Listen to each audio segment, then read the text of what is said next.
Wilfredo Lamb and the Jungle is the painting is on the left that we're studying, and I just love seeing the artists in their studio and workspace. So that's the photograph on the right is of Wilfredo Lamb in that studio space with some of his paintings. He is aligned with more surrealist artists, but gosh, there's so much artistic influence here going on, which we'll be talking about. And he is multicultural and spent lots of different times in all or lots of time in other countries, but primarily he is associated with Cuba. So that's where we'll kind of begin with our context. He was, I think, religion wise, we have to get into that because of the religious kind of influence and subject matter within this art piece. So he's raised Roman Catholic, but he experiences this hybrid of religions going on around him with what's called the Afro Caribbean or Caribbean spiritual practices. And that's something we'll explain further in a moment. So he lived in Havana, Cuba, and studied painting, and mostly by painting plants. And then at probably his later teens, early 20s, he moves to Spain. Works away is around there for a while. I think he lives in Europe for about 18 years. But when he's there, he meets Picasso, the cubic artist there, and his art circle. He sees the works of Paul Cézanne with the pre-cubic art pieces and the geometric kind of structural analytical side of art. He sees the work of Gauguin and Matisse, and also the exhibits going on in Europe of like African art. The colonial times in Europe, as colonial powers in other parts of the world, and collecting the art from those places, from the indigenous people, and displaying them in museums. So Wilfredo Lamb is seeing all of that as well. In addition to the cubic and more modern artists who are like more aligned with Cezanne, he also meets surrealist artists. So he's got this rich education of art as he's experiencing while in Europe. And then after those 18 years, he comes back to Cuba and is dismayed by the treatment of Black people in Cuba and how they are being forced to work in horrible conditions on sugar fields, sugar plantations, and forced to embrace Catholicism. And he's seeing these individuals secretly practicing their own like version of Catholicism in a faith called Santeria, which is known as an Afro-Cuban religious practice, and or just practicing their own traditions, just pure traditions, and they would do so in the jungle, and the jungle of sugarcane stalks, where they could hide and practice these ceremonies and rituals. And again, the sugar industry going on at this time that is being supported, by American demands and industry, it is forcing hard labor in Cuba. And the projected kind of impression of Cuba at the time, here you can see it. And there are two images on the sides are of travel posters encouraging Americans to come to Cuba. A fun, escape, light kind of, come eat, drink, and dance and be merry on the beach where you have no cares. But really what's going on in the background that's not seen by the tourist are these just terrible conditions in the sugar plantations that the Black citizens, people of not even citizens, I shouldn't even say that, pulled over from Africa and forced to work in these sugar plantations. And that's why I have that picture in the center. The contrast of reality, which is the sugar plantation and the hard work that was going on, and the forced change of religion to these people who are forced to come here against their will, and the fun, lighthearted Cuba that's being projected out to Americans and others as a travel playground is just that stark contrast is really shocking.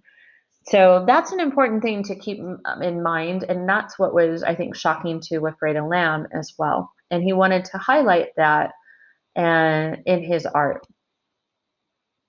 So now going over to the painting itself and content, you've got just this beautiful painting. I really love the visuals here. The colors, the visuals are just so interesting to me. So one, you've got these fantastical figures. I think definitely you have the influence here by surrealism and cubism that you can see. There's geometric influence in the bodies. There's the African mask influence that Wilfredo would have seen in those exhibits in Europe at the time that he was there. He uses composite figures. Remember, the term composite means part human, part, or like a combination of figures really making up. In this case, we have part human, part animal. You've got masks on these figures for sure, and then you can see some human kind of components to them. And they are here in a jungle of sugarcane stalks. And really, it's kind of hard sometimes to tell the difference between the people and the sugarcane because it's so ingrained within their daily lives and their purpose that they've been tasked to do and forced to do.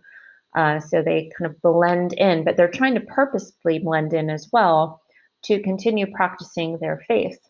And that's why they have these masks on, and the masks give them this. And we will talk about it when we get to African art and some of the other kind of non-European cultures where they wear masks to transform themselves, to get close to being that spiritual experience or experiencing the spiritual and getting close to the divine. And the masks have to be worn and to be performed in a ceremony of sorts.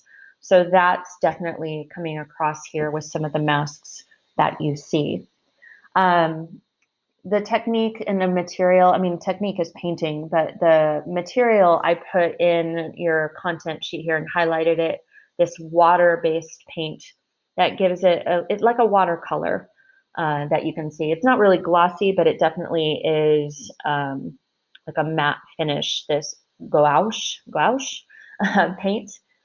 The space is crowded on, it's like the painting is almost dense and completely crowded up on top.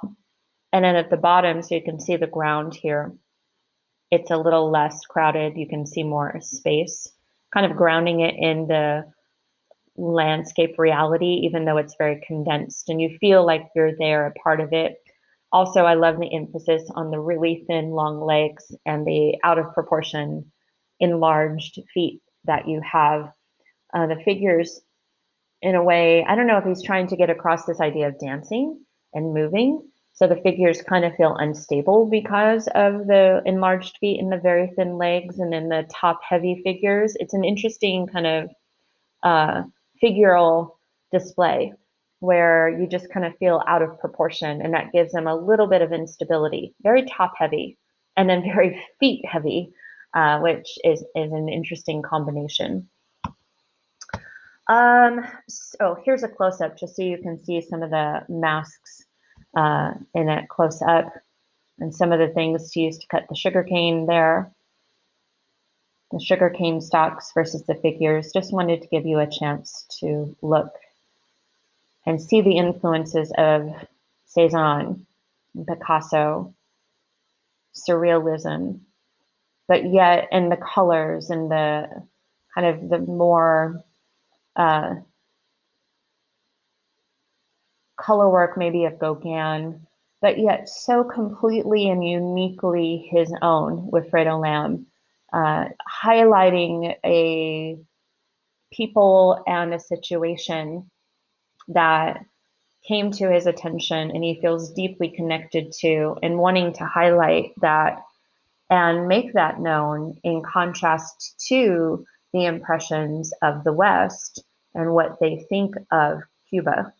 So, in part, it's a very, I think he knew it too, an image that doesn't necessarily come across right away as that message, but giving it time and knowing some of the context and the history around it, then it starts to make a lot more sense and be a really, really powerful, I think, display of the situation in Cuba at this time period. So I would do for formal qualities and function. Um, Formal quality, you could do proportion, you could do shapes, again, that geometric shapes, and being influenced by Cezanne and Cubism.